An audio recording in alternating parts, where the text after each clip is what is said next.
మార్చి 8, 2014 తెల్లవారుజామున 12:41 మలేషియాలోని Kuala Lumpur airport నుంచి Malaysia airlines flight 370 గాల్లోకి ఎగిరింది. లోపల 239 మంది ప్రయాణికులున్నారు. అందరూ సురక్షితంగా బీజింగ్ చేరుకుంటామని భావించారు. కానీ ఆకాశంలో ప్రయాణిస్తున్న ఆ భారీ విమానం రాడార్ స్క్రీన్ల మీద నుండి హఠాత్తుగా మాయమైపోయింది. అసలు ఆ 239 మంది ఏమయ్యారు? ఆ విమానం సముద్రంలో పడిందా లేక గాలిలోనే కరిగిపోయిందా? విమానం టేకాఫ్ అయిన 38 నిమిషాల వరకు అంతా సజావుగానే ఉంది. మలేషియా ఎయిర్ ట్రాఫిక్ కంట్రోల్ నుండి పైలట్కు చివరి సందేశం అందింది. దానికి పైలట్ జహారీ అహ్మద్ షా సమాధానమిస్తూ గుడ్ నైట్ మలేషియన్ 370 అని సమాధానం చెప్పారు. అవే ఆ విమానం నుండి వచ్చిన చివరి మాటలు. ఆ తర్వాత కొద్దిసేపటికే విమానంలోని ట్రాన్స్పాండర్ ఆగిపోయింది. అంటే విమానం ఎక్కడుందో గుర్తుపట్టే సిగ్నల్ కట్ అయిపోయింది. ఇక్కడే అసలైన మిస్టరీ మొదలైంది. విమానం బీజింగ్ వైపు వెళ్లాల్సింది.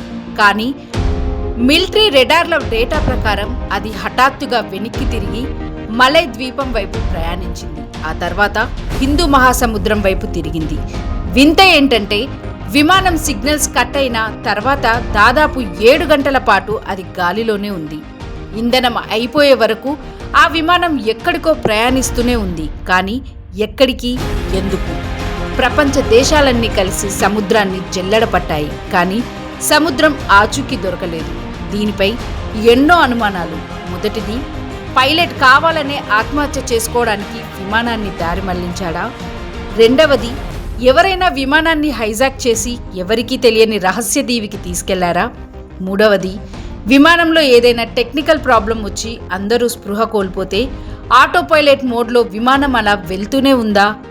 కొన్ని ఏండ్ల తర్వాత ఆఫ్రికా తీరంలో కొన్ని విమాన శకలాలు దొరికాయి. కానీ ఆ 239 మంది ప్రయాణికుల మృతదేహాలు మాత్రం ఒక్కటి కూడా దొరకలేదు. అత్యాధునిక టెక్నాలజీ ఉన్న ఈ రోజుల్లో అంత పెద్ద విమానం ఆచూకీ లేకుండా పోవడం సాధ్యమేనా? ఇది ప్రకృతి చేసిన మాయా లేక మనుషులు ఆడిన నాటకమా? ఇప్పటికీ MH370 ఒక వీడని పజిల్. మరి మీరేమనుకుంటున్నారు? ఈ విమానం ఏమై ఉండొచ్చు? మీ అభిప్రాయాన్ని కామెంట్ సెక్షన్లో తెలియజేయండి. ఇలాంటి మరిన్ని మిస్టరీల కోసం NIF మిస్టరీ ఛానల్ను సబ్స్క్రైబ్ చేసుకోండి. లేటెస్ట్ న్యూస్ అప్డేట్స్ కోసం డిస్క్రిప్షన్లో ఉన్న న్యూస్ ఆన్ ఫేస్ వాట్సాప్ ఛానల్ని ఫాలో అవ్వండి.